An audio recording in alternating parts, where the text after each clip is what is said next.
Hello guys, আজকে আমি তৈরি করব একদম মিষ্টির দোকানের মতো পারফেক্ট স্বাদের গজা। মাত্র 1 কাপ ময়দা দিয়ে এতগুলা গজা তৈরি করে নিতে পারবা। সো গাইস, তোমরা কিন্তু অন্য কিছু ভেবো না, এটা কিন্তু গজা।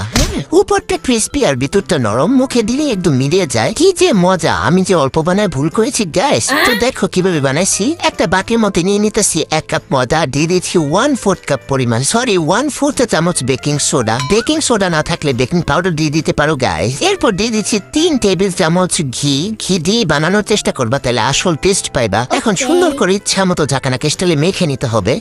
মাখাতে যখন দেখবা মুট করলে এরকম দলা পেকে আছে, ভাঙে না, তখন বুঝবা তোমার মাখা হয়ে গেছে। সো গাইস, এখন নিয়েছি নরমাল পানি। দেখো অল্প অল্প করে দিব আর একটা ডো তৈরি করে নিব। এই ডোটা কিন্তু যে রুটি পরোটা খায় না সেরকম করে তৈরি করলে হবে, অনেক বেশি শক্ত বা অনেক বেশি নরম করা যাবে না। সো গাইস, দেখো ডোটা বানাই নিছি। এখন ঢাকনা দিয়ে ঢেকে এটাকে 10 মিনিট রেস্ট রেখে দিব। এখন এই মিষ্টিগুলোর জন্য মানে চুবা মধ্যে এসে শিরাটা তৈরি করে নিব। তার জন্য দেখো গাইস, একটা পাতিলে 1 কাপ চিনি নিয়েছি, তার অর্ধেক নিয়েছি পানি। এখন গুটাগুটি করবো আর জাল করে নিব। পানির রেশিওটা যদি তোমরা এরকম রাখো না, তাহলে 1টার বা 2টার করার কোনো দরকার নাই। বলক আসার পরে এই শিরাটা একদম পারফেক্ট হয়ে যায়। যখন বলক চলে এসেছে না, মুখ ফাটানো একটা এলাচ দিয়েছি, সাথে দিয়েছি 1 চিমটি স্যাফরন মানে জাফরান। জাফরানটা দিলে তোমার কালারটাও যেমন সুন্দর হয়, শাহি শাহি একটা ফিল আসে। থাকলে দিবা, না থাকলে না দিবা, কোনো ব্যাপার না। সো গাইস, সবশেষে এখানে 1 চামচ লেবুর রস দিয়ে দিছি। এতে করে তোমার ঠান্ডা হওয়ার পরেও শিরাটা জমা যাবে না। এটা দিতেই হবে, কোনো মাফ নাই। তো শিরা রেডি, চলো ডোয়ের কাছে ফিরে যাই। ডোটা কিন্তু গাইস আগের তুলনায় অনেক বেশি সফট হয়ে গেছে, আর একটু মুথে নিলাম। এখন এটাকে আমি একটু রুটি বেলে নিব।